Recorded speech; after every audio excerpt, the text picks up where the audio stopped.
Merci. Hop là, je commence les admissions.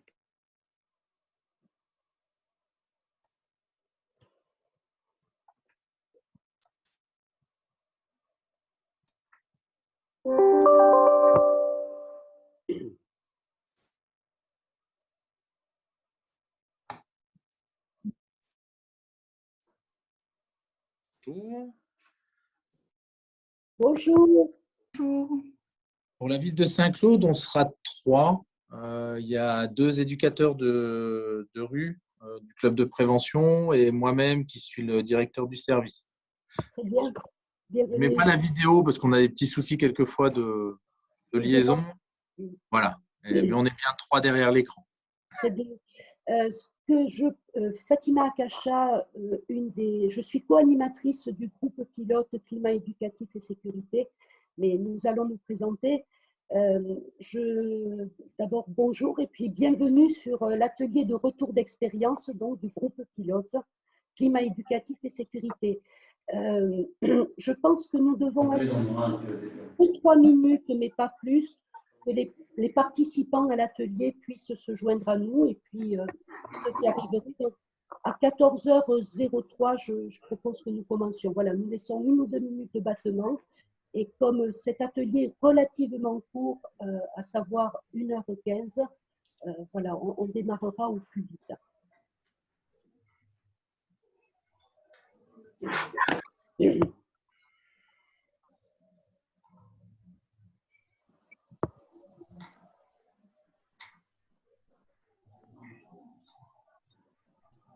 Pour l'instant, on a quand même pas mal de participants qui ne sont pas arrivés.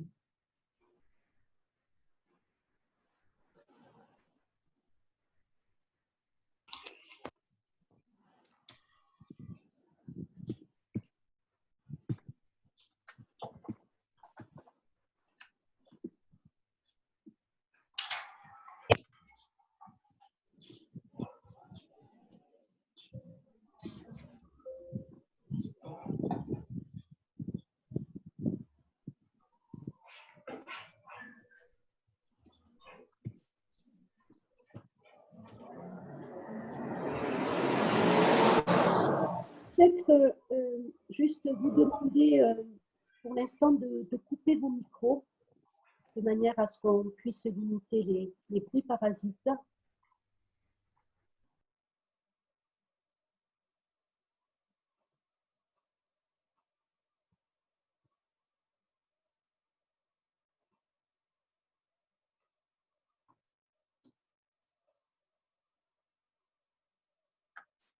Bien.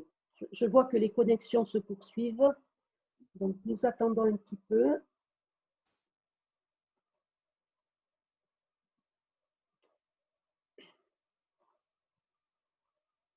Nous sommes là, je vois que nous sommes 20 participants. On nous a dit qu'en inscription, a priori, c'était une 50aine de personnes qui devaient participer, donc on est encore un petit peu loin de ce qui nous était annoncé. Donc voilà, mais ce que je propose, 14h05, on démarrera, on laisse encore 2 petites minutes pour les personnes qui souhaitent nous rejoindre.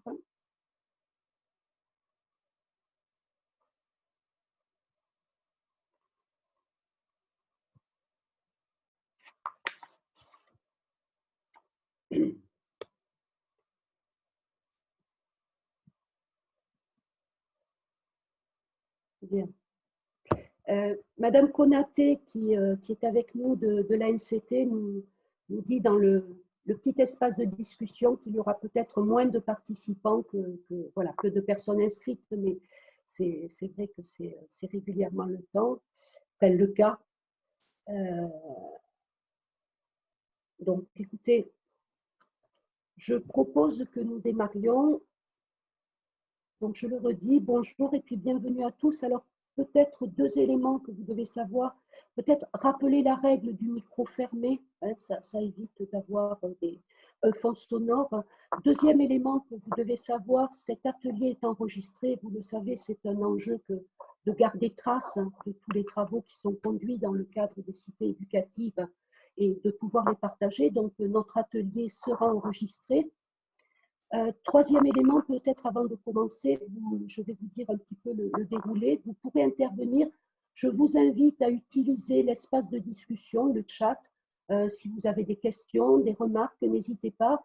Et Mylène Raljevic, ma collègue de l'OCCE, qui est co-animatrice du groupe pilote, ben, toutes les deux, on se chargera effectivement de faire remonter aux intervenants voilà, les questions que vous pourriez avoir. Je vais vous présenter un petit peu le déroulé. Dans un premier temps, nous allons vous présenter en quelques minutes, de manière très synthétique, le groupe pilote climat éducatif et sécurité. Dans un deuxième temps, alors, nous allons avoir 3 interventions sur cet atelier. Peut-être que le fil rouge de ces 3 interventions, c'est la question qui se pose très régulièrement dans notre groupe pilote, à savoir réussir à travailler vraiment dans un partenariat de proximité. Donc la première action est l'action d'une cité éducative, nous sera présentée par M. Vincent Lebègue. Monsieur Lebègue est principal du collège Montaigne dans l'académie d'Amiens et il est copilote de la cité éducative de Saint-Quentin. Voilà. Et la cité éducative de Saint-Quentin fait partie du groupe pilote. La deuxième intervention sera celle, alors ce sera une intervention à 2 voix, en l'occurrence Madame Colette Chenot et Madame Descottes, qui sont médiatrices scolaires sur le collège Pulitzer à La Courneuve. Et notre atelier se terminera par l'intervention de Madame Marie Lazaridis, qui travaille à la DGESCO et qui travaille à la mission de prévention des violences en milieu scolaire et qui est en charge plus spécifiquement des enquêtes locales de climat scolaire.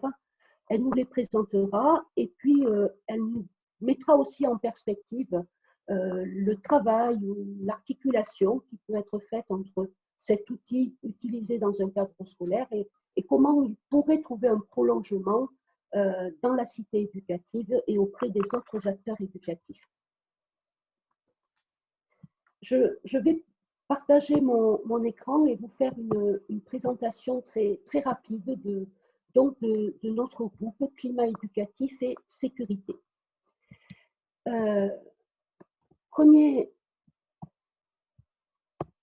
Voilà.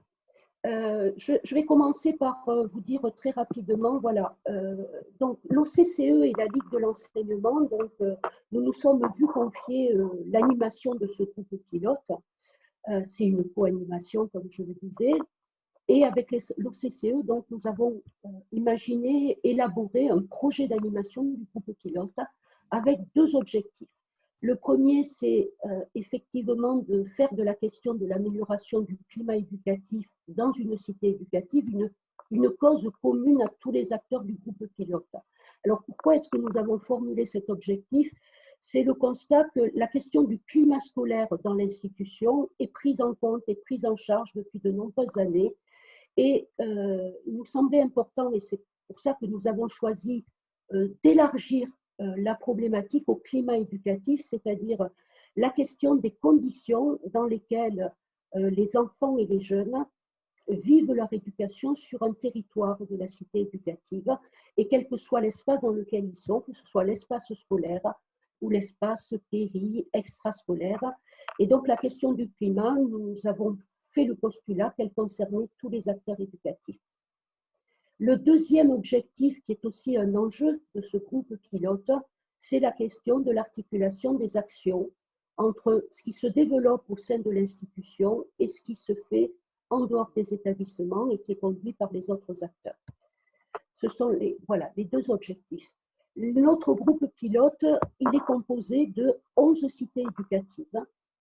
Nous l'avons souhaité représentatif un petit peu de tout le territoire, y compris le territoire ultramarin. Donc, vous pourrez noter que dans le groupe pilote, nous avons donc les Abîmes Pointe-à-Pitre et la cité éducative aussi de Mamoudzou. Nous avons aussi posé les cités éducatives. C'est une coordination interministérielle entre l'Éducation nationale et le ministère de la ville et des territoires. Et ce qui fait peut-être la particularité de notre groupe pilote, c'est le fait que quand nous avons constitué le groupe, l'appel que nous avons lancé aux cités éducatives qui étaient intéressées, c'est de leur demander de faire en sorte que les deux copilotes puissent être présents dans le groupe pilote, tout simplement parce que c'était en cohérence avec les objectifs de mise en cohérence des actions éducatives dans le cadre scolaire et dans le cadre hors scolaire. Vous faire rapidement un point d'étape. Alors, notre groupe pilote a commencé à se rencontrer. Hein. La fin de l'année 2020 a été consacrée, la fin de l'année 2020, excusez-moi, et le début de l'année 2021 ont été consacrés à la constitution du groupe, donc la prise de contact avec les cités éducatives qui étaient volontaires, la présentation du projet d'animation, on en a partagé les termes avec chaque cité éducative, et notre premier regroupement a eu lieu au mois de mars.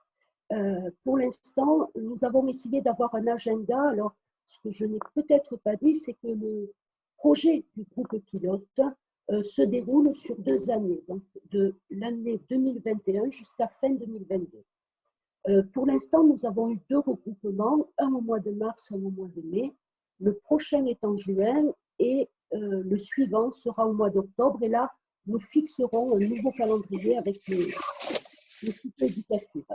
Alors, notre premier regroupement a été consacré à l'interconnaissance des 11 cités éducatives, donc la mise en relation des participants et des membres du groupe et les premiers échanges sur ce qui se faisait sur les différentes cités, bien entendu en lien avec notre thématique.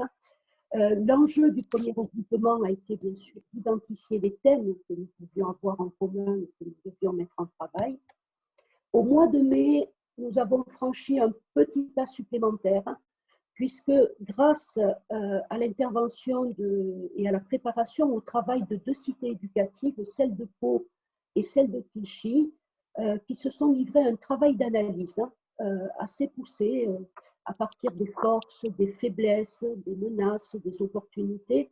Elles se sont livrées à un travail d'analyse sur ce que la cité éducative, leur cité éducative aujourd'hui mettait en travail avec comme action, comme projet. Et donc, elles ont fait un travail d'analyse assez poussé et qui a été présenté au dernier regroupement. En juin, le groupe a fait part aussi de son besoin d'être nourri, d'être alimenté dans sa réflexion. Et donc, en juin, le prochain regroupement fin juin, là, nous travaillons avec Mylène donc à rechercher un intervenant. Et vous allez voir dans la slide suivante les problématiques, les questionnements qu'a le groupe. Donc, faire appel à un chercheur donc, pour alimenter la réflexion sur notre thématique. Voilà. Préciser aussi que ce qui nous importe beaucoup dans le groupe, c'est toute la question du partage et de la capitalisation. Et donc, nous avons d'ores et déjà commencé à établir un espace commun où plusieurs cités ont pu déposer des fiches d'action qu'elles déroulent dans le registre, enfin, dans le thème du climat éducatif et de la sécurité. Voilà, pour terminer, vous dire un petit peu les questions qui sont en travail. Alors, vous l'avez vu, nous avons 2 thèmes, mais bien entendu, ils sont intimement liés, hein, le climat éducatif et la sécurité. Voilà un petit peu les questions, les éléments, les questions voilà, qui se posent dans le groupe. Donc, sur la sécurité, nous pensons que c'est une question que nous allons devoir objectiver. Hein. Donc, le travail est à faire, mais avec beaucoup de questions, c'est-à-dire qualifier les actes délinquants, voilà, qu'est-ce que ce sentiment d'insécurité, les problématiques. Et ce qui ressort très souvent, vous n'en serez pas étonnés, c'est les questions de sécurité aux abords des établissements. Voilà. Une autre question aussi qui est en lien avec la sécurité et qui donne déjà une réponse, mais c'est la capacité d'une cité éducative à vraiment renforcer un maillage partenarial, avoir un maillage partenarial de proximité suffisamment fort pour effectivement répondre aux problématiques. Dans le champ du climat éducatif, depuis le départ, et c'est une hypothèse que nous avons et vers laquelle nous allons aller, c'est les enquêtes locales de climat scolaire, une dynamique certainement à prolonger dans le cadre de la cité éducative. Des besoins aussi pour préciser la typologie des violences en milieu scolaire. Et autre question qui est centrale et qui revient à chacun de nos regroupements, c'est comment mieux travailler avec les familles, comment mieux les associer, comment faire en sorte de mieux les impliquer. Voilà, j'en ai terminé avec la présentation du groupe pilote. Mylène, est-ce qu'il y a des questions qui sont remontées? Voilà. Non, Fatima, il n'y en a pas du tout et il est 14h15. Je pense qu'on va laisser la parole. Voilà, tout à fait. Donc, monsieur Lebègue, c'est à vous. Vous m'entendez? Tout à fait. Nous vous écoutons. Très bien. Donc, je vais commencer le partage d'écran.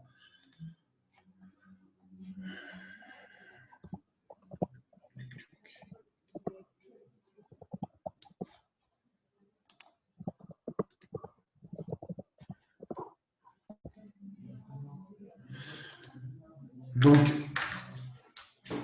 la place du climat scolaire dans le projet de la cité éducative de Saint-Quentin, je vais vous la décliner peut-être sur trois aspects un petit peu, trois aspects en fait qui sont complémentaires.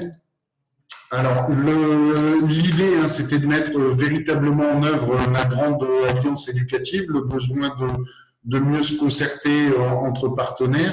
Et ça, c'est apparu dès la création de la cité éducative, notamment lors du premier créaton qui a pu regrouper et recenser tous les partenaires de la cité éducative de Saint-Quentin.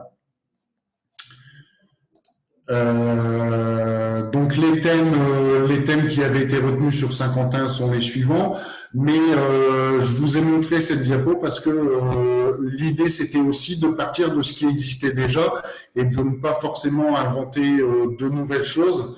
On considérait que des dispositifs, des actions de droit commun pouvaient être valorisées dans le dispositif cité éducative. Et donc on a décidé de renforcer quelque chose qui existait déjà, c'est-à-dire une cellule de veille éducative ouverte aux partenaires de la cité éducative de Saint-Quentin. Donc c'est une instance qui existe dans beaucoup d'établissements scolaires, qui permet la prise en charge des jeunes élèves en risque de décrochage. Au départ, donc, cette cellule de veille éducative était purement interne à l'éducation nationale. Et puis, progressivement, grâce à la mise en œuvre de la cité éducative, on a intégré des nouveaux partenaires. L'idée, c'était vraiment de pouvoir croiser les regards des partenaires afin de mieux détecter donc les fragilités des élèves, des jeunes, et de proposer un suivi personnalisé un peu plus poussé. Donc, les différents partenaires qui sont associés dans cette cellule de veille éducative sont les services de l'éducation nationale habituels, je dirais, donc les enseignants référents de niveau, l'assistante ou l'assistante sociale, je vais essayer de parler indépendamment du genre, les infirmiers ou infirmières scolaires, les animateurs les assistants d'éducation, et puis on y a intégré donc dans un premier temps le centre social avec lequel on travaille, les animateurs du dispositif de réussite éducative de la ville de Saint-Quentin, le service de médiation sociale et familiale de la ville de Saint-Quentin également, la DSEA 02 et notamment les éducateurs de prévention spécialisés qui travaillent sur le quartier. Et puis, on s'est dit, on va se mettre tous autour de la table, on a à prendre en charge des jeunes sur tout leur temps de vie. Parfois, nous, on est un petit peu démunis, on ne sait pas trop ce qu'ils font en dehors du collège. Les autres partenaires, c'est la même chose. Donc, voilà, on se met tous autour de la table et puis on essaie de répondre à des situations, à des problématiques particulières. Ça a forcément fait grincer des dents quelques personnes parce que voilà, on va sur la chasse gardée, je dirais, de certains personnels. L'avantage de la labellisation cité éducative, c'est que ça nous a permis de poser les choses, de les mettre sur le papier et de vraiment se dire que c'était une opportunité nouvelle pour pouvoir travailler sur tous les temps de vie d'un jeune. Alors forcément, on le fait dans le respect des missions des uns et des autres, du secret partagé également. Voilà, on est assez conscient que partager qu'une assistante sociale, par exemple, ne partagera pas forcément toutes ces informations avec des médiateurs de la ville, mais voilà, on essaie de travailler en bonne intelligence et puis de trouver des réponses adaptées à nos jeunes. Donc, en gros, cette cellule de veille éducative se réunit une fois par mois. Alors, nous, on l'a fait tous les 15 jours dans le collège, mais on le fait une fois par mois ou une fois au moins par période pédagogique entre vacances scolaires.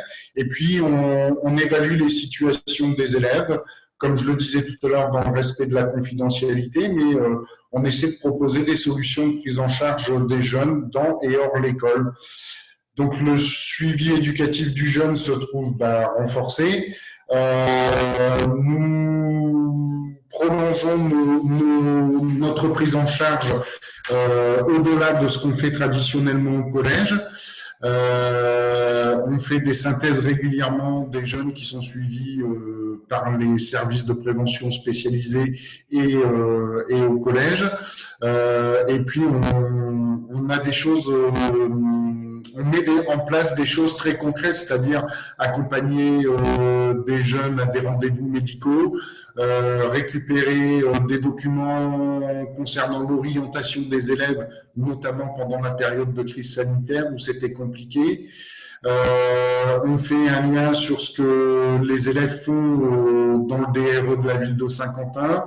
On travaille avec le centre social et les accueils de mineurs, de loisirs de mineurs. Enfin voilà, on essaye de vraiment répondre à une problématique globale pour les élèves. Alors, le premier bilan, je vais essayer d'être assez synthétique et puis après je préfère qu'on pose les questions. Le bilan, c'est que c'est vraiment une action qui permet une continuité, donc je l'ai déjà dit dans la prise en charge des élèves, mais ça nous permet aussi de mesurer une meilleure qualité de climat scolaire. Alors même si c'est difficile d'établir un lien de cause à effet, nous constatons quand même une diminution des procédures disciplinaires qui conduisent à une exclusion définitive des élèves, par exemple. En tout cas, ça, c'est pour le collège. Cette cellule de veille éducative nous a permis de développer les mesures de responsabilisation des jeunes qui sont exclus temporairement de l'établissement, sont pris en charge par soit le centre social, soit le service de médiation sociale et familiale de la ville, et puis font tout un travail éducatif avec eux. Ça nous a permis également d'établir d'autres partenariats sur d'autres actions, et vous verrez par la suite une action spécifique sur un projet justice qui s'appelle le projet justice. Et puis, je dirais que c'est une action qui est certes très locale, mais qui peut aussi avoir vocation à être réinvestie dans des instances plus larges. Ça nous a permis également, par exemple, là je cite le CLSPD, mais de pouvoir donner un éclairage particulier sur la situation d'un jeune dans un conseil des droits et devoirs des familles de la ville de Saint-Quentin, par exemple, toujours dans le respect des compétences de chacun des participants. Donc, comme je le disais tout à l'heure, ça nous a permis aussi de construire des partenariats sur des actions un petit peu plus collectives. Je le disais tout à l'heure, on aborde le climat scolaire serein sous différents angles. Il y a une réponse individuelle apportée aux difficultés des élèves et des jeunes, mais il y a aussi des actions collectives. Donc, un exemple, c'est un projet justice sur tout un niveau de 4e, où on travaille le climat scolaire à travers une réflexion sur les règles son application au collège. Donc, on essaie de faire un petit parallèle avec le fonctionnement de la justice. L'idée, c'est de faire participer donc les élèves en tant que futurs citoyens en leur permettant de s'approprier les grands enjeux du système judiciaire et de permettre aux élèves de s'intégrer dans le cadre scolaire et de s'y épanouir. Ce projet-là, il est mené tout au long de l'année. Il concerne aussi bien les enseignements disciplinaires, et notamment le français, l'EPS et l'histoire-géographie l'EMC, mais c'est aussi un travail en interdisciplinarité qui permet de travailler plusieurs thématiques dans ce projet, hein, le climat scolaire, le parcours à venir, la citoyenneté, le parcours citoyen.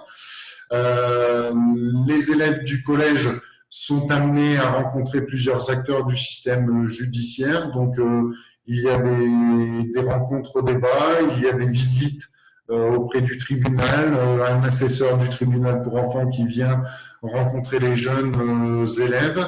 Il y a un échange de courrier avec des détenus du centre pénitentiaire de Laon.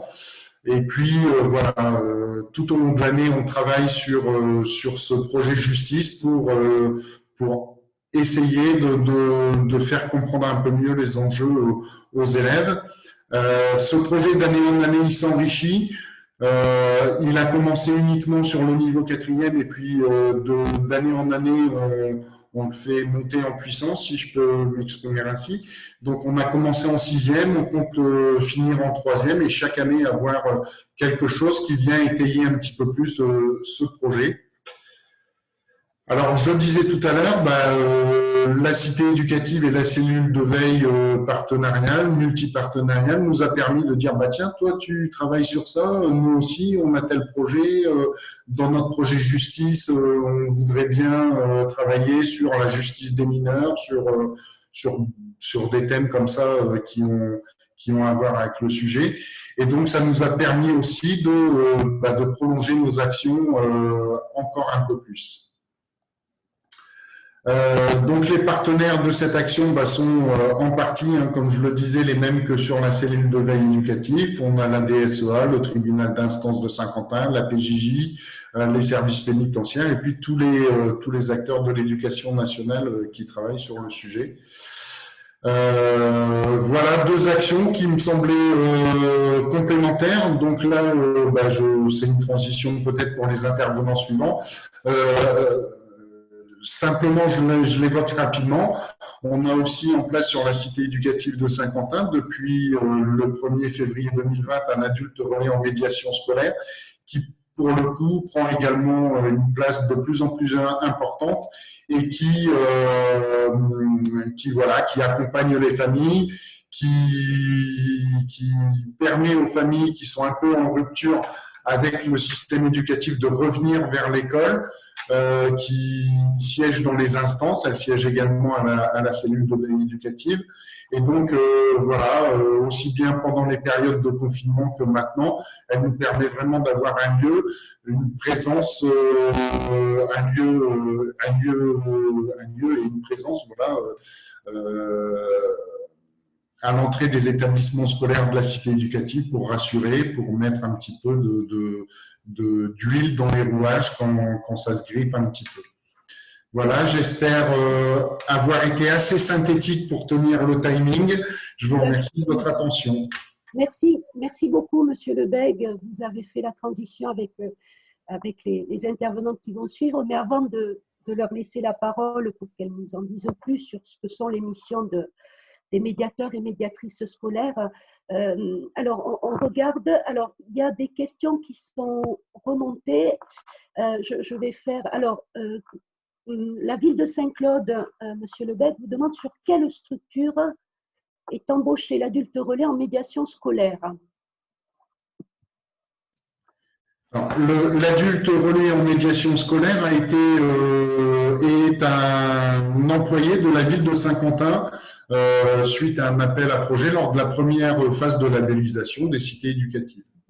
Donc, le poste est porté par la ville de Saint-Quentin. Est porté par la ville de Saint-Quentin. Une autre question qui vous est posée par Monsieur Pierre Delarue, je n'ai pas la fin du nom, j'espère que je ne l'abîme pas. Monsieur Delarue se demande comment est faite l'information aux responsables légaux concernant les échanges que vous avez au sein de la cellule de veille. Comment les responsables des enfants, enfin des jeunes, sont informés, peut-être sur quel point? Bah, il n'y a pas véritablement de demande préalable. Alors, enfin, de la même manière qu'on peut le faire, dans un GPDS ou une CVE traditionnelle, nous, on a pris le parti de ne pas le faire spécialement et on fait toujours, enfin voilà, on a une charte de bonne conduite avec respect, devoir de discrétion, donc on n'informe pas spécialement les responsables légaux. Après, si on doit avoir des échanges, on le fait, mais de manière informelle. Peut-être que vous pourriez nous dire, Monsieur Lebègue,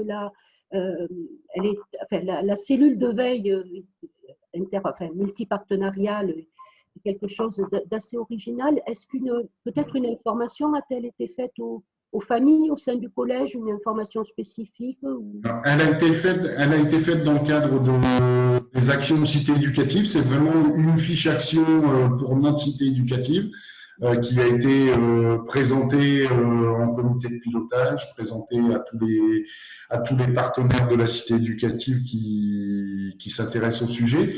Et puis voilà, ça ne nous pose pas de soucis particulier de pouvoir évoquer la situation d'un jeune sans forcément donner l'information aux responsables légaux, parce que ça reste quand même, on ne dévoile pas de secrets médicaux, on arrive toujours à être dans la mesure et dans le secret partagé, mais voilà, l'information partagée telle qu'on peut la connaître par ailleurs. Après, je joue peut-être avec le feu, je ne suis peut-être pas toutes les procédures, j'en ai conscience, mais en tout cas pour l'instant, ça fonctionne comme ça. Est-ce que d'autres questions, est-ce que quelqu'un a une autre question par rapport à l'action qui a été présentée par Monsieur Lebègue sur cette cellule de veille interpartenariale, multipartenariale plutôt? Non? Écoutez, rien. Bon. Mais écoutez, Madame Chenot, Madame Descotes, je vous invite à prendre la parole. Donc, vous êtes toutes deux médiatrices scolaires, donc je le rappelle, au collège Pulitzer à La Courneuve, en Seine-Saint-Denis. Et si vous voulez bien, alors, Monsieur Lebègue a fait la transition, il vous a annoncé. Est-ce que vous voulez bien, voilà, nous dire un petit peu voilà, ce que c'est qu'être médiatrice scolaire, quelles sont vos missions, et puis peut-être aussi nous dire, voilà. Poser le décor un peu. Est-ce que vous nous entendez bien? Parce que je crois que le micro, ouais, c'est super. Alors, du coup, juste, donc, Colette Chenot, qui, elle, est médiatrice au collège Georges Politzer à La Courneuve. En fait, moi, je suis coordinatrice et je coordonne sur les 3 collèges de La Courneuve, donc, qui sont tous les 3 en cité éducative. Pour poser un peu le décor, mais c'est vrai que du coup, c'est bien parce que M. Lebègue nous a introduit. En fait, le projet médiateur à l'école, c'est un projet national qui a été porté par France Médiation, c'est notre tête de réseau, qui du coup le déploie au niveau national. Et en fait, après, localement, ce sont des associations ou du coup des villes, mais en Seine-Saint-Denis, ce sont que des associations qui du coup le déploient. Donc après, là, par exemple, nous, partenaires pour la ville, on est vraiment que sur 24 établissements d'une partie de la Seine-Saint-Denis, mais c'est 63 médiateurs en Seine-Saint-Denis. Et du coup, là, on va être aussi, on est intégré aux nouvelles cités éducatives qui vont un peu se construire. Et du coup, c'est vrai que les cités éducatives, on s'intègre dans leur fonctionnement. Du coup, je pense que le mieux, ça va être là où je planterai un peu le décor, c'est juste dire, en fait, les médiateurs, ils vont être beaucoup sur tout ce qui est, c'est ce qu'on disait, ils vont participer à beaucoup d'instances. Ils vont être sur la gestion de conflits, en fonction un peu de toutes les observations qui ont été faites, de toute leur activité au quotidien. au quotidien, ils vont construire des projets sur les questions qui sont liées au climat scolaire. On s'adapte beaucoup aux établissements, aux besoins de l'établissement. C'est pour ça que ce que fait Colette, par exemple, ne va pas être la même chose qu'Anne-Charlotte qui est sur le collège d'à côté, même si elle travaille en lien. Et on dit souvent que les médiateurs, c'est une médiatrice qui nous avait dit ça, les médiateurs en milieu scolaire sont un peu des généralistes qui renvoient vers les spécialistes. Et du coup, d'où l'idée de créer du lien. Et je trouvais que ça représentait bien le projet. Après, du coup, je pense que pour parler vraiment de la médiation sociale, en milieu scolaire, c'est Colette qui va mieux nous en parler parce qu'elle le vit au quotidien. Voilà, donc je suis médiatrice depuis le mois de novembre au Collège Paul Isère. Donc, Madame Décolle, je suis plus dans la gestion de conflits. Alors, la gestion de conflits, c'est autant les élèves que, mais aussi tous les partenaires qui travaillent au niveau du collège. Ça peut être les agents, les adultes comme les enfants. Donc, pour ma part, dans mon collège, moi, je suis plus dans tout ce qui est projet. Donc, projet qui a un lien aussi avec des demandes qui sont faites par les élèves. Et je travaille aussi en partenariat avec mes collègues de Poincaré et de Villars, deux collèges de la Grand-Mère. On a 2 projets en commun. Excusez-moi, excusez-moi une seconde. On a quelques coupures ou le son qui est moins bon à certains moments. D'accord. C'est l'ordinateur qui ne va pas. Voilà, oui, peut-être si vous vous rapprochez, je pense que ça ira mieux, mais voilà, il y avait des variations dans le volume qui nous empêchent de bien vous entendre, en fait. D'accord. Donc, merci. Moi, je suis plus dans tous ces projets liés au sport. Donc,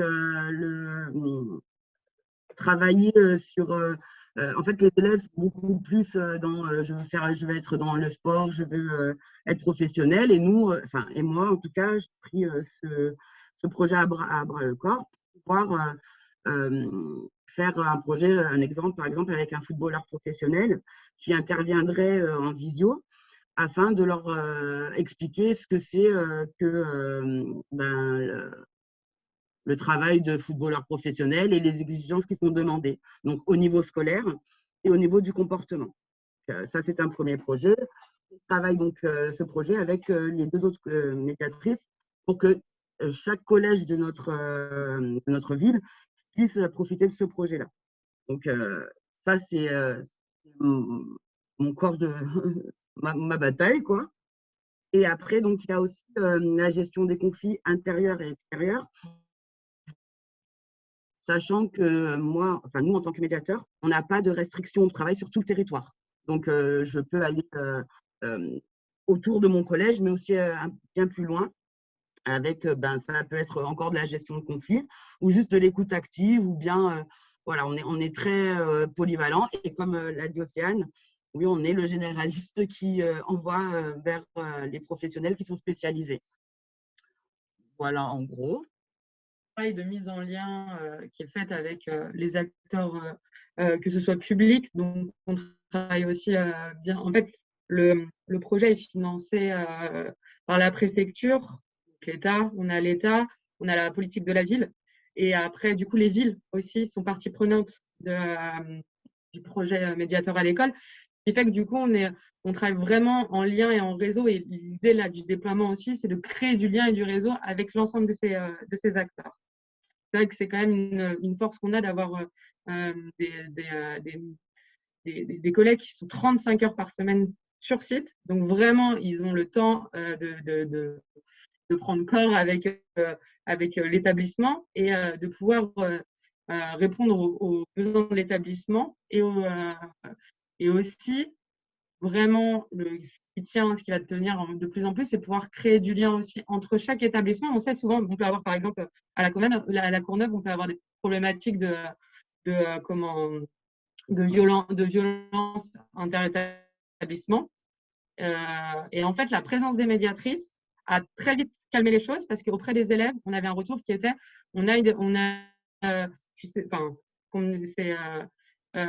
j'ai une collègue qui fait aussi ce travail-là dans le collège d'à côté. Et du coup, quand comme elles étaient juste présentes, du coup, très rapidement, en fait, les problématiques se sont apaisées et on a travaillé aussi beaucoup en lien avec les commissariats là-dessus. J'ai l'impression qu'on n'entend pas très bien. OK. Si ça va, on vous entend, Colette. Oui, oui. On a été vraiment en lien toutes les trois, de façon à justement, oui, tuer dans l'œuf tous les conflits qu'il pouvait y avoir entre les divers collèges. Et on avait chacune donné les informations à l'autre de façon à très vite arrêter, en tout cas diminuer. Et pour le coup, là, on est plutôt sur quelque chose de positif où les bagarres inter-collèges sont quasi nulles. Quasi nulles. Après, il y avait aussi ce qu'on peut dire des problèmes au niveau des quartiers. Et pareillement, donc le fait qu'on ne soit pas que forcément dans le collège, mais aussi aux alentours, nous permet d'être vus à la fois de nos élèves du collège où on travaille, mais aussi des autres élèves des autres collèges et aussi au niveau des parents des autres collèges aussi qui voient que, en tout cas, la médiation scolaire est aussi une médiation qui va travailler aussi avec les familles. Parce que là, nous, on a pour projet, dans mon collège, je pense que dans tous les collèges, ça va être fait, mais de travailler avec les parents pour les intégrer dans la vie scolaire de leurs enfants. Voilà, donc c'est principalement ce que l'on fait actuellement. La rentrée prochaine, ça c'est aussi, ça fait partie du projet. Il va y avoir les médiatrices, du coup, vont être sur les écoles élémentaires à 1 heure par semaine. Une journée par semaine, non, une journée quand même. Une journée par semaine. Et en fait, l'idée, c'est vraiment aussi de renforcer le travail. C'est avec les coordinateurs REP qu'on fera ce travail-là. Et l'idée, c'est aussi de renforcer le travail et le lien entre le primaire et le collège, qui est quand même un saut assez fort que ce soit. Et pour les familles qui ont l'habitude d'avoir un lien juste avec un professeur, mais aussi pour les élèves qui peuvent avoir une personne ressource qui est là en primaire et qui retrouveront dans le collège. Et du coup, après, en fonction, ça serait travaillé soit via la médiation par les pairs, soit via un projet autour de la parentalité. Voilà. Bon, je crois qu'on a fait le tour. Merci beaucoup. Alors, je vous lis une des questions qui est dans le chat.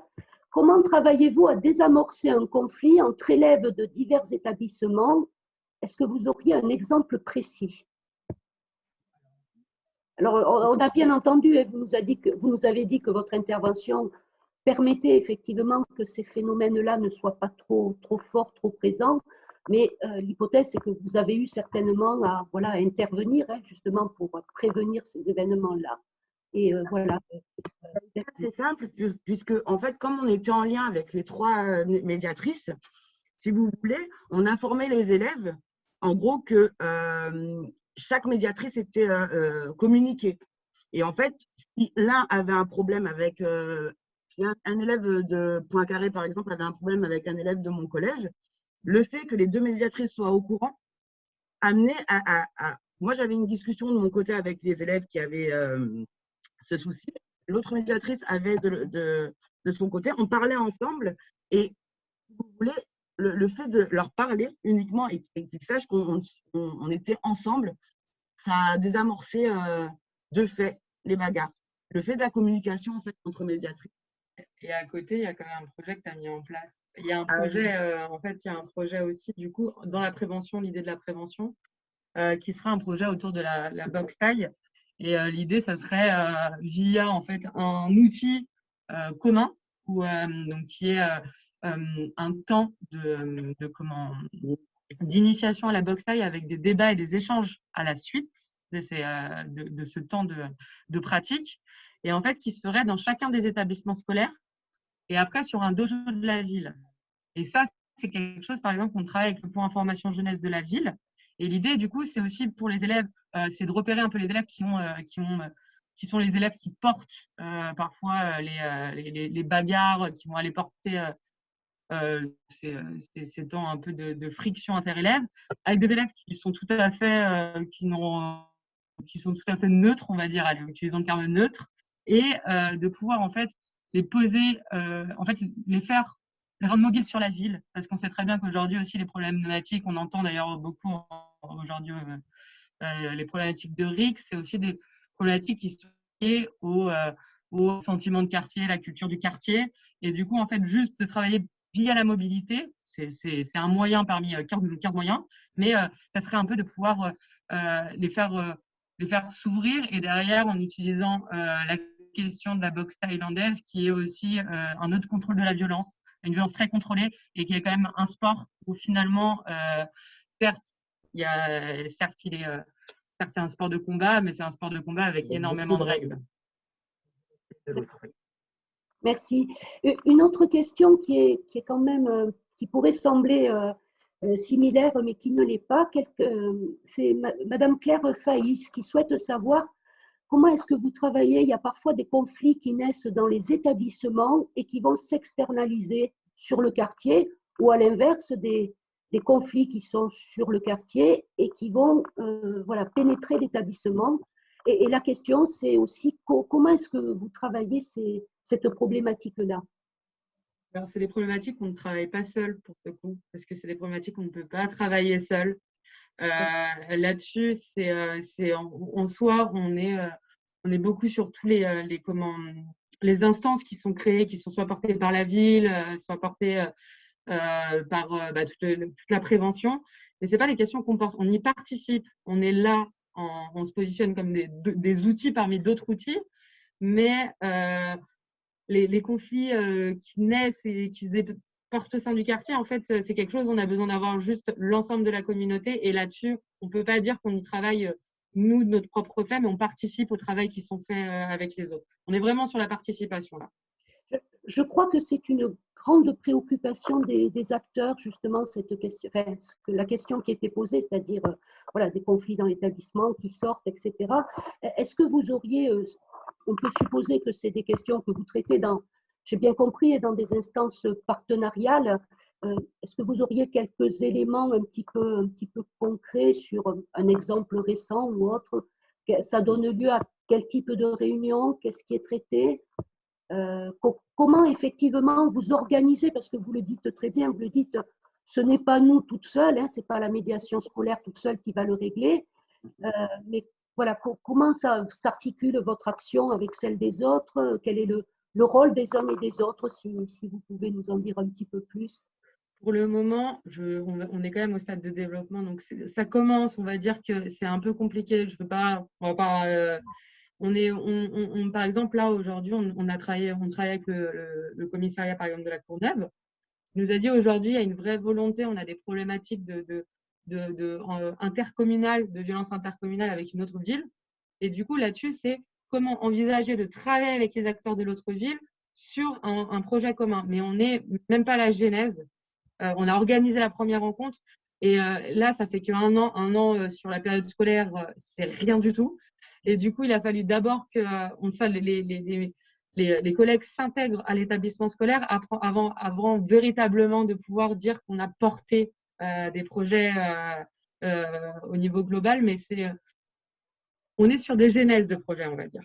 Voilà. Mais là, c'est en réflexion. Exactement.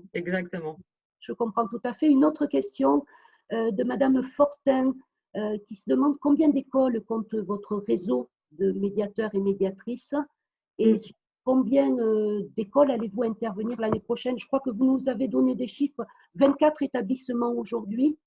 Alors, 24 sur le département, si j'ai bien compris. Non, alors sur le département, on est à 63 médiateurs. On a Citeo, du coup, nos collègues de Citeo qui sont sur le territoire d'Est Ensemble.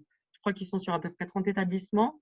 On va avoir deux collègues d'ALTM et d'Arifa qui, eux, sont sur Paris-Terre d'Envol et Grand Paris Grand Est, sur quelques établissements. Je ne sais pas les chiffres exactement. On a Pierre qui aurait pu nous répondre. Et nous, du coup, en fait, on est sur 24 collèges et 2 lycées. On a 2 lycées aussi qui sont à Saint-Denis. Mais après, sur les écoles élémentaires, en fait, sachant qu'on ne pourra pas intervenir sur l'ensemble des écoles élémentaires, on sera déjà sur une école de référence, de rattachement, celle où il y a les plus gros flux. Et après, à voir sur les prochaines années, mais déjà, si on arrive à avoir une école et faire parce que, je vois rien que sur ton collège, c'est 7 écoles de rattachement. il n'y a que 7 jours dans la semaine, mais du coup, on ne pourra pas tout faire. Donc, du coup, c'est plutôt, on va déjà travailler sur une école et puis on verra par la suite. Mais ça fait, on est quand même sur un gros réseau. Ça, je pourrais pas, j'ai pas tous les chiffres en tête, je vous avoue, mais… D'accord. On s'est beaucoup, alors je ne vois pas d'autres questions, mais peut-être une dernière, on s'est beaucoup intéressé à vos missions. Quel est le profil des médiateurs et médiatrices scolaires en termes de parcours, de formation, d'expérience? Alors, Qu'est-ce qu'il faut pour devenir médiateur ou médiatrice scolaire? donc, c'est des contrats en adulte relais, comme disait Monsieur Levègue juste avant. C'est souvent, alors pour les parcours, ben, on a fait pour les parcours en général, tous les collègues ont travaillé soit dans l'éducation avant, ancienne AED, ancienne APS, ont travaillé dans le système associatif ou dans la médiation, ou au moins ont souvent une expérience avec auprès de la jeunesse. Après, il y a 28 jours de formation qui est avec une certification à la fin. C'est vrai que j'ai oublié de le dire. Une certification à la fin. Donc ça, c'est France Médiation, notre tête de réseau et organisme de formation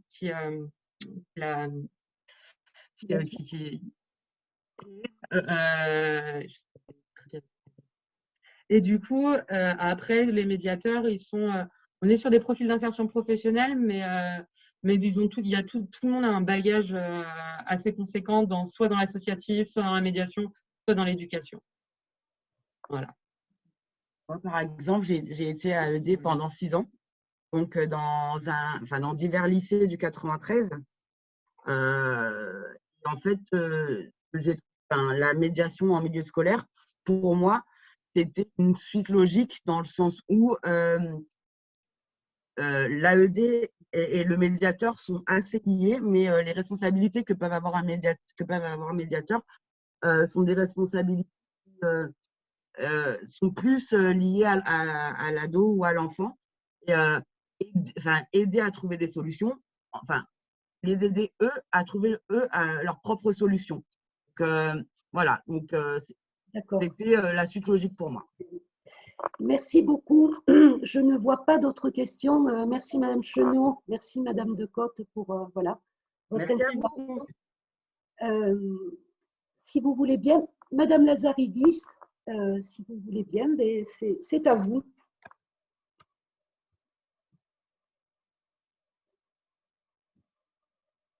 Ah, votre micro n'est pas activé.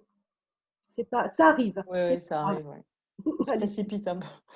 Donc, Marie Lazaridis, donc, de la Direction générale de l'enseignement scolaire, la DGESCO au ministère de l'Éducation nationale. Donc, c'est la direction qui s'occupe plus particulièrement de la vie des établissements et de tout ce qui concerne la scolarité des élèves. Alors, scolarité au sens de la vie des élèves dans les établissements, plus particulièrement.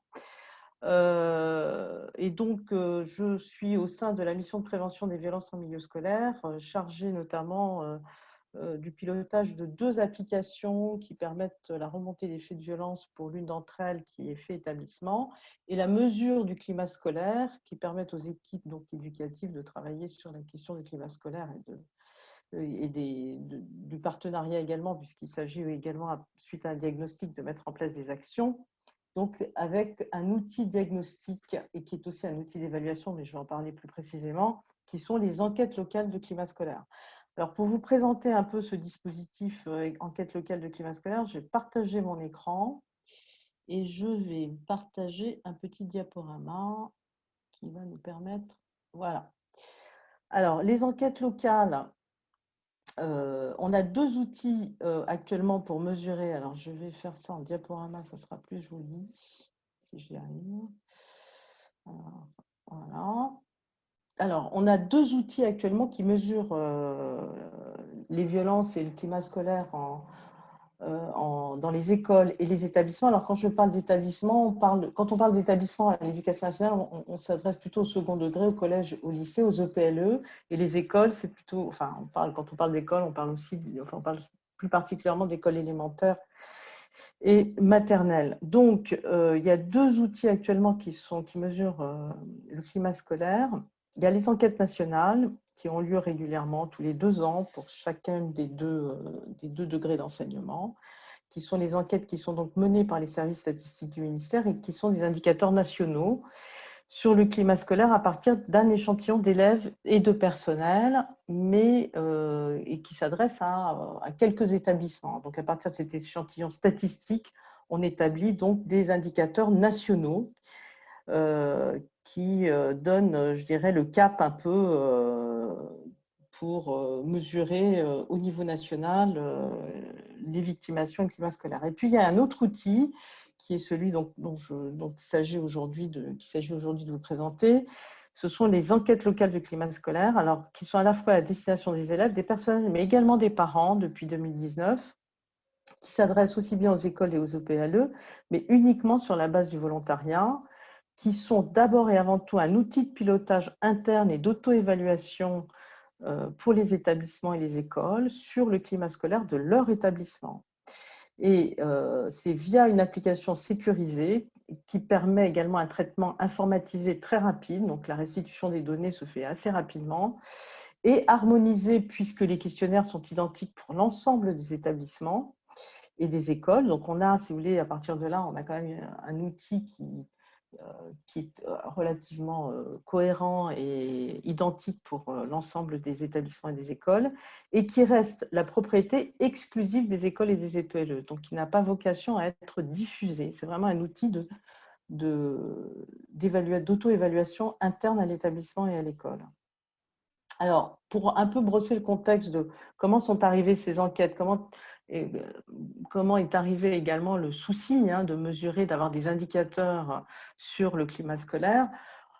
En gros, ça date de 2010. Il y a une première enquête nationale de victimation dans le premier degré. Bon, c'est quelque chose dont on parlait, les violences à l'école, depuis les années 90.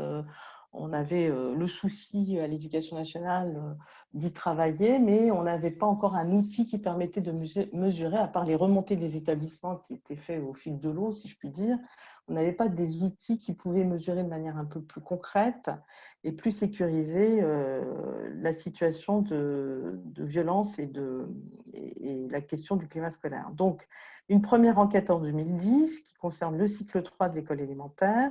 En 2012, le ministre de l'époque décide de créer une délégation ministérielle de lutte et de prévention des violences en milieu scolaire qui était pilotée à l'époque par Éric de Barbieux, qui était un sociologue que je pense certains d'entre vous connaissent, qui est aujourd'hui la mission au sein de laquelle je travaille, qui est passée d'une délégation ministérielle à une mission toute simple au fil du temps, puisque la délégation ministérielle avait vocation de lancer un peu le processus et progressivement, nous avons été intégrés au sein de la Direction générale d'enseignement scolaire. Donc aujourd'hui, nous sommes une mission au sein de cette direction. En 2011, une première enquête nationale de la DEV, donc de la Direction des statistiques du ministère, a mesuré le climat scolaire et la victimation. Donc quand on parle de victimation, il s'agit des violences en milieu scolaire. Au collège, puis une autre enquête en 2014 a mesuré ce climat scolaire et ces violences au lycée, et en 2017, on a lancé l'application locale, on a lancé l'application des enquêtes locales de climat scolaire pour les élèves et les personnels dans les écoles, collèges et lycées dans un premier temps, et on a mis en œuvre en 2019 la même enquête auprès des parents.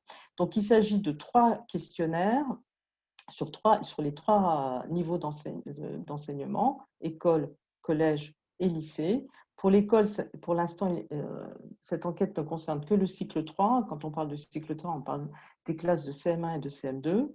Aujourd'hui, nous avons un projet de lancer aussi un questionnaire auprès des élèves de cycle 2, donc du CP au CE2.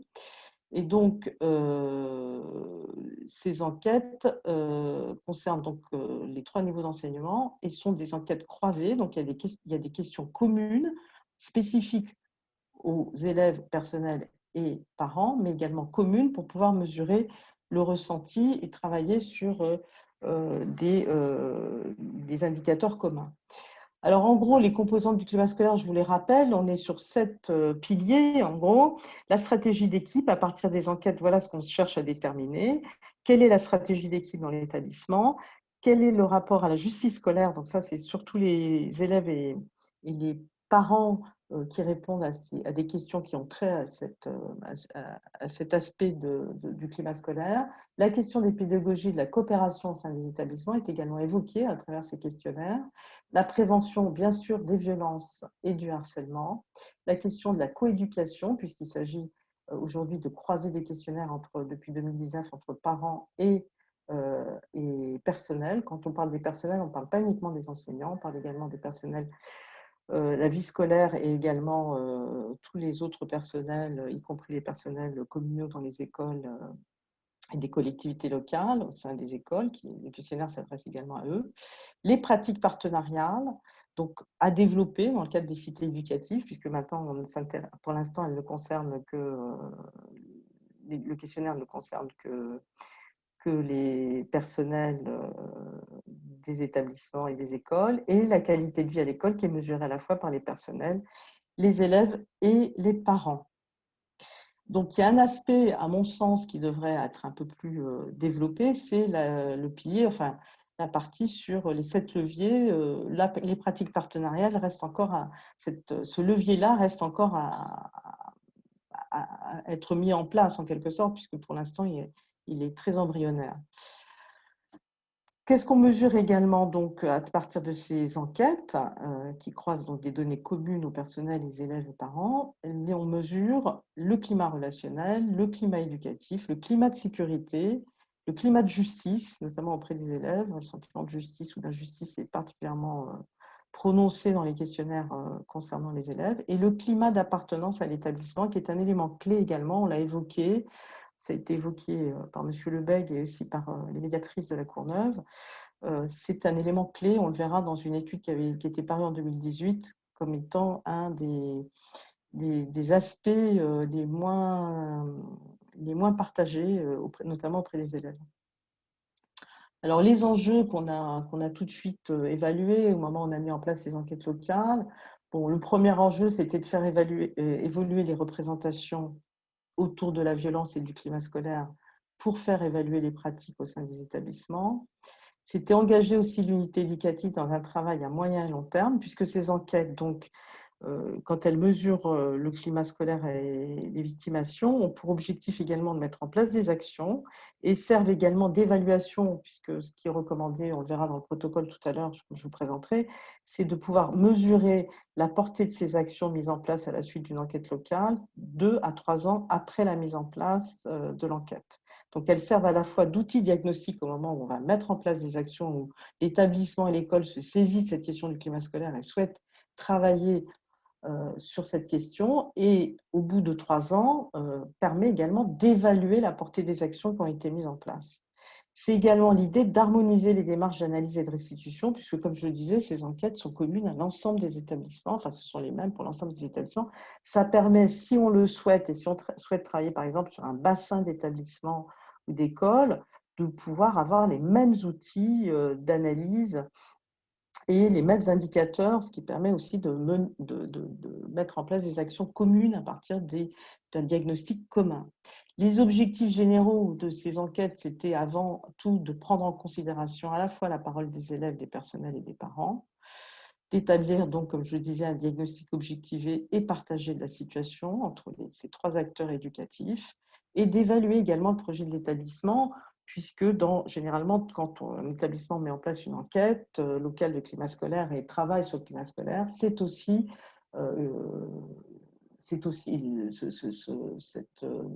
objectif est également intégré dans le projet d'établissement.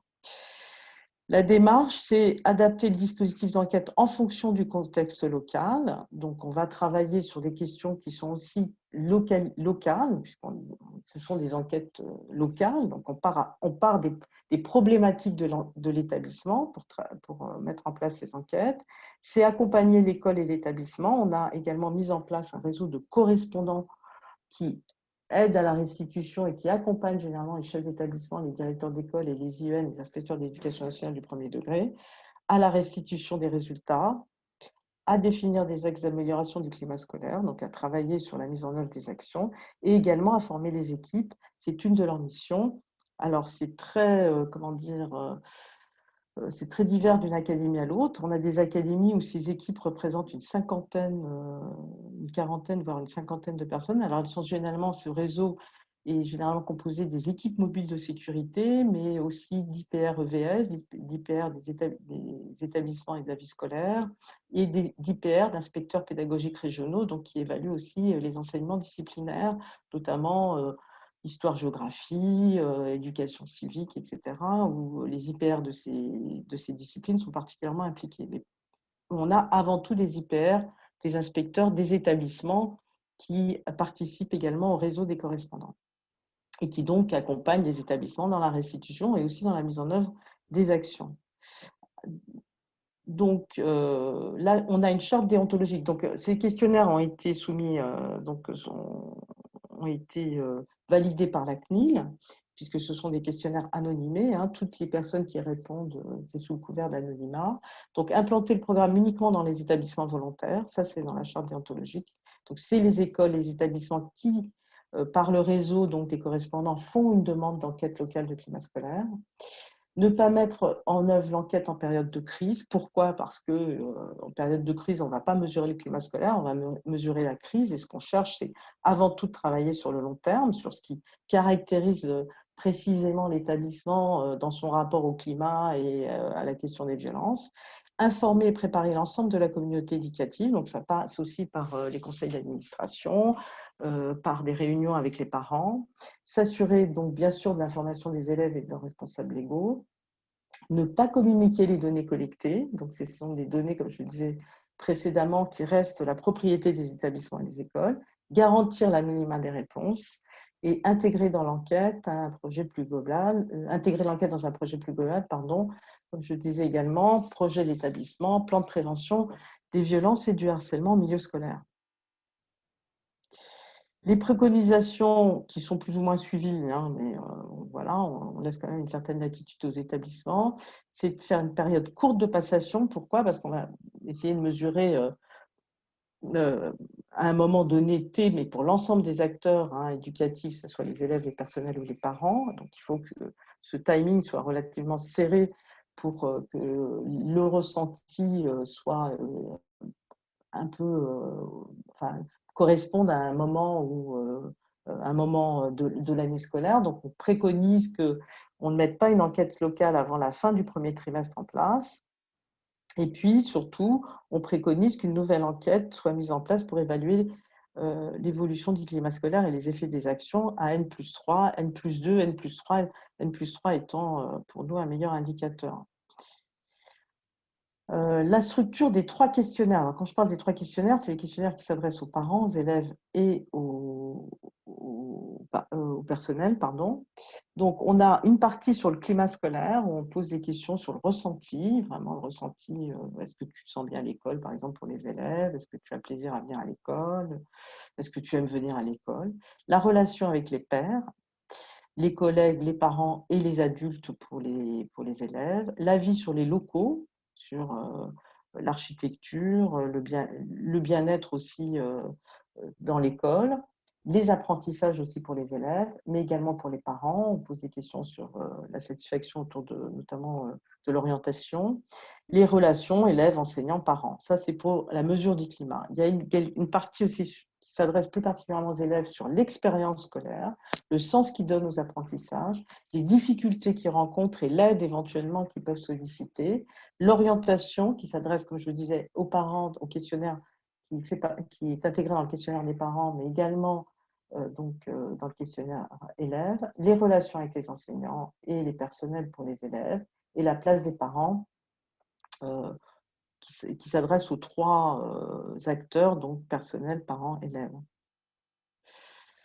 La structure des 3 questionnaires, on a aussi une partie sur les comportements, victimation, les micro-violences, les questions de harcèlement, de cyberharcèlement. Alors là, on est sur la partie violence du questionnaire, les pratiques discriminatoires liées à la religion, le sexisme et l'homophobie, le racisme, le vol, les rackets, les auteurs, les lieux et les fréquences. Donc, c'est aussi on essaye de mesurer à la fois ce qui se passe dans l'établissement, mais autour de l'établissement et dans le quartier. Il y a des questions qui concernent plus particulièrement la sécurité aux abords des établissements, mais également sur le chemin de l'école et dans le quartier. Donc, on peut mesurer également, à partir des questionnaires locaux qui s'adressent d'abord aux équipes éducatives je dirais, des établissements et des écoles, mais on peut mesurer, par exemple, le sentiment de sécurité des parents, des élèves et des personnels aux abords et dans le quartier de l'établissement et de l'école. Les conduites à risque également sont évoquées dans le questionnaire, toxicomanie et jeux dangereux. Les réactions face à des problèmes de violence, aussi bien comme victimes pour les élèves et pour les parents d'élèves, et les réactions sur la formation et la préparation au métier pour les personnels. Voilà l'ensemble, si vous voulez, enfin, je brosse de manière très très large, des questions qui sont évoquées. Alors, on a fait une petite analyse l'année dernière, j'ai fait une petite enquête auprès des académies qui ont mis en place… alors, toutes les académies aujourd'hui sont entrées dans le process des enquêtes locales. Alors, c'est plus ou moins, comme je le disais, comme c'est sur la base du volontariat, je le rappelle, donc c'est plus ou moins partagé, cette expérience des enquêtes locales. Il y a par exemple des académies où 40% des collèges ont déjà passé une enquête locale de climat scolaire et d'autres académies où on n'a qu'une trentaine de collèges qui vont passer, par exemple. Enfin, ça dépend bien sûr de la grandeur de l'académie, mais voilà, c'est très inégal au niveau Alors, ce qu'on peut constater quand même pour une majorité d'entre elles, c'est que l'analyse des résultats est suivie systématiquement, ou très souvent en tout cas, par la mise en place d'ateliers thématiques ou de groupes de travail au sein de l'établissement, de formation aussi sur site, qui peuvent associer, alors là, je n'ai pas les détails malheureusement sur le partenariat, mais qui pourraient tout à fait associer par exemple des partenaires, notamment sur la question de la justice. M. Lebègue l'évoquait, je pense que c'est un élément important. On n'a malheureusement pas encore intégré les cours de droit ou de la sensibilisation au droit dans les enseignements disciplinaires. Ça manque un peu, je pense, au sein des programmes de l'éducation nationale, mais on a les moyens de travailler avec des partenaires qui peuvent venir très régulièrement faire des points avec les élèves, que ce soit, comme vous l'évoquiez tout à l'heure avec la PJJ, ou que ce soit, comme l'évoquiez tout à l'heure les médiatrices de la Courneuve, autour de la question des règles, qu'elles soient partagées autour d'un sport ou qu'elles soient partagées autour de situations plus quotidiennes. On a également, et ça c'est très intéressant, des regroupements départementaux d'établissements qui ont implanté individuellement des enquêtes locales de climat scolaire et qui souhaitent partager leurs réflexions. On a également ce type de regroupement qui se fait. Et puis, on a des travaux collaboratifs aussi entre établissements sur le suivi, l'évaluation des actions au niveau académique ou départemental. Il y a des demandes maintenant qui émergent des établissements qui souhaitent bien sûr conserver les données à titre personnel, enfin au sein de l'établissement, mais qui souhaitent également les partager et échanger aussi sur les actions qu'ils mettent en place. Ça se met en place dans certaines académies. Parmi les 7 leviers du climat scolaire identifiés par nos correspondants, il y a 2 leviers qui sont particulièrement des leviers clés dans les analyses des résultats. C'est la stratégie d'équipe et qui recueille 70% des réponses, c'est-à-dire que pour 70% des établissements, enfin des correspondants, enfin 70% des réponses qui nous ont été remontées par les académies soulignent que les enquêtes ont permis de mieux définir, de mieux mettre en place une stratégie d'équipe au sein de l'établissement autour du climat scolaire. Voilà, c'est un des leviers et celui-ci.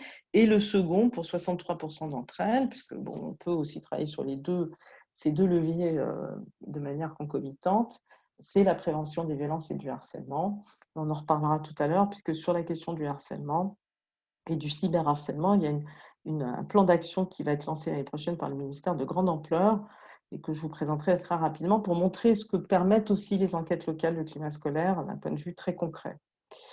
Madame Lazaridis. Mon temps de parole est passé, c'est ça? C'est trop longue, comme tous les enseignants. Bon, Bon, écoutez, je vais y aller très rapidement. Ce qui était ressorti d'une étude du CNESCO en 2018 autour du climat scolaire et comment le climat scolaire peut contribuer, par exemple, à la prévention du décrochage scolaire. Ils avaient fait une étude nationale et ils avaient donc constaté, et je souhaitais partager quand même cela avec vous, que travailler sur l'identité de l'établissement, les préconisations suite à cette étude qui a été donnée par l'UNESCO, c'était de travailler sur l'identité de l'établissement. Ça rejoint un peu ce que disaient les médiatrices tout à l'heure. La qualité de vie, bien sûr, à l'école, la formation des personnels, la détection et l'intervention précoce sur les facteurs de risque, harcèlement, conduite addictive, désengagement des élèves, développer une image positive de l'établissement à l'intérieur comme à l'extérieur, une culture commune au sein des établissements et créer des relations fortes, et ça nous concerne, entre l'établissement, les familles et les territoires. C'est ce qui est ressorti d'une étude sur comment le climat scolaire peut contribuer à améliorer la scolarité, la scolarisation des élèves et notamment prévenir le décrochage. Voilà un peu ce que le climat scolaire peut permettre de manière concrète de mettre en place aujourd'hui et les préconisations qui avaient été faites. Alors, sur la campagne non harcèlement, l'année prochaine, une campagne va être lancée de grande ampleur et qui concernera à la fois, vous savez que le harcèlement, ça concerne effectivement les établissements, mais c'est aussi, ça se passe beaucoup, ça commence dans l'établissement et comme vous le savez, ça se conclut généralement à l'extérieur de l'établissement, les conflits liés au harcèlement. Et le ministère a mis en place, on partagera le PowerPoint et donc vous aurez le détail, un certain nombre d'actions qui aboutissent pour l'année prochaine. Donc cette année, juste pour vous donner une idée, le prix non harcèlement qui a lieu tous les ans a mobilisé pratiquement 40 000 élèves, 142 écoles, 529 collèges et 265 lycées. Donc vous voyez que ces questions de violence, et notamment liées au harcèlement entre élèves et au cyberharcèlement en particulier, sont des questions qui mobilisent très fortement les jeunes aujourd'hui. Il y a une prise de conscience aussi chez les élèves qui n'est pas à négliger et sur laquelle je crois qu'on peut s'appuyer pour travailler ces questions de sécurité et de prévention des violences. Et puis, donc, l'année prochaine, il y a un plan de prévention au niveau national qui va être lancé. Il y a eu une expérimentation sur 6 académies. L'année prochaine, on lance le plan. Donc, ce plan va être lancé sur l'ensemble des écoles et des établissements à partir d'un programme qui va s'intituler phare et qui sera généralisé à la rentrée 2020. Je vous partagerai donc le PowerPoint, le document qui va servir de base d'intervention et vous aurez plus en détail c'est ce plan qui sera mis en place à la rentrée 2021, voilà, de prévention des violences et du harcèlement. Voilà, si vous avez des questions, je suis à votre disposition. Excusez-moi d'avoir été un peu longue, mais bon, voilà. Non, non, du tout. Écoutez, il y a des questions. Je ne sais plus comment sortir. Ah oui, arrêtez, voilà, hop. Voilà, et me revoilà. Alors, il y a des questions de la part de la ville de Saint-Claude. Alors, vous l'avez dit, je réponds indirectement, mais vous allez apporter des précisions. Les enquêtes locales de climat scolaire sont sur le volontariat des établissements. Donc, c'est bien l'établissement qui choisit. C'est un outil d'auto-évaluation de l'établissement. C'est l'établissement qui s'en saisit. Ouais. Et donc, la personne de la ville de Saint-Claude disait est-ce que vous avez une idée de qui est à l'origine de la demande? Est-ce que c'est souvent une démarche d'équipe? Est-ce que c'est le chef d'établissement qui fait le point? C'est souvent le chef d'établissement, le directeur ou la directrice d'école, le ou la chef d'établissement. Donc c'est souvent, mais ça peut partir d'une préoccupation. Enfin, Monsieur Lebec, qui a passé une enquête locale de climat scolaire, pourra peut-être en témoigner, mais ça part aussi d'une préoccupation d'équipe. Il y a un souci au sein de l'établissement où il y a une volonté de travailler sur un aspect du climat scolaire. Ça peut être simplement la qualité des locaux, par exemple. Alors bien sûr, le questionnaire était un peu long pour juste mesurer la qualité des locaux, je suis d'accord, mais on part d'une préoccupation. Donc je vous dis, c'est pas généralement, ce qu'on préconise, c'est que ça ne soit pas en situation de crise. Donc, il ne faut pas qu'il y ait une crise pour que d'un seul coup, on se saisisse du questionnaire en disant on va absolument évaluer cette crise, parce qu'on n'évaluera rien du tout, on évaluera le sentiment de crise. L'idée, c'est plutôt de travailler sur le long terme et donc de travailler sur ce qui fait le climat scolaire de l'établissement en situation, je dirais, lambda, sans qu'il y ait forcément d'incident particulier. Voilà. Donc, c'est souvent l'équipe éducative, vie scolaire, que ce soit CPE, chef d'établissement, principal. Voilà, c'est souvent eux qui sont à l'origine de la demande, mais ça peut partir d'une concertation d'équipe ou en conseil d'administration des parents qui posent des questions. Enfin, voilà. Et d'un seul coup, l'équipe s'en saisit et il y a des scénarios très divers. Mais c'est le chef d'établissement qui fait la demande. Alors, toujours de la ville de Saint-Claude, vous l'avez dit aussi, les résultats appartiennent, et les résultats de l'enquête appartiennent à l'établissement, mais la ville de Saint-Claude se demande quelles sont les possibilités de le partager. Est-ce qu'un établissement peut accepter de partager ses résultats avec ses partenaires, par exemple avec une collectivité? Est-ce que vous avez des exemples? Oui, bien sûr, ça peut tout à fait si l'établissement souhaite travailler, si suite au questionnaire, on se rend compte qu'il y a un souci, par exemple, de sécurité ou aux abords ou dans le quartier, puisqu'il y a des questions qui s'adressent plus particulièrement à cet aspect-là de la sécurité. Le chef d'établissement peut tout à fait décider de partager un certain nombre des indicateurs, peut-être pas tous, mais un certain nombre d'indicateurs qui concernent son travail avec les collectivités territoriales pour travailler sur une question qui est en lien avec les collectivités territoriales.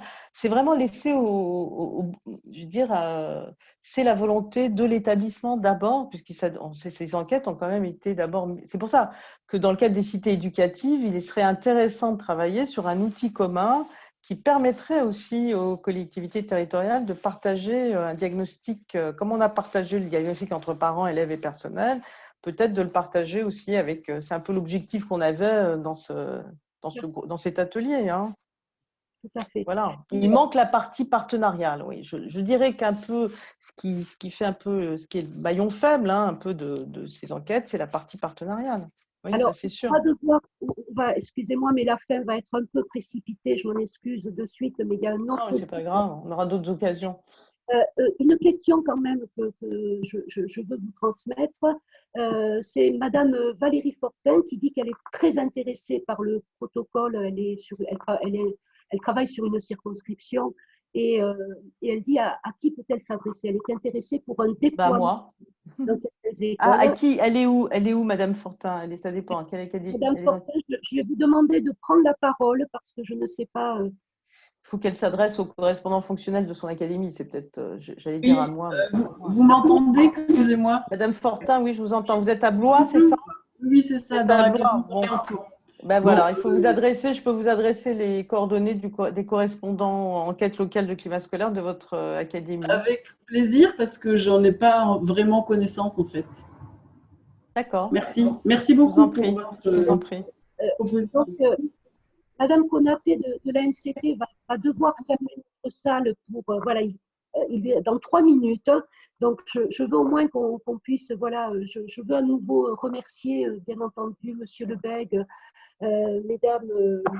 Mesdames Chenot et Mesdames, excusez-moi, Madame Bécotte aussi, ainsi que Madame Lazaridi. Je vous remercie vraiment pour vos interventions, pour vos présentations. Merci aux participants, voilà, et à l'attention que vous avez accordée à cet atelier.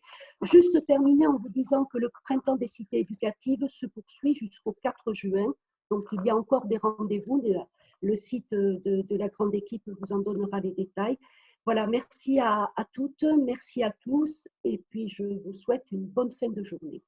Merci à vous aussi, bonne fin de journée. Au revoir. Au revoir.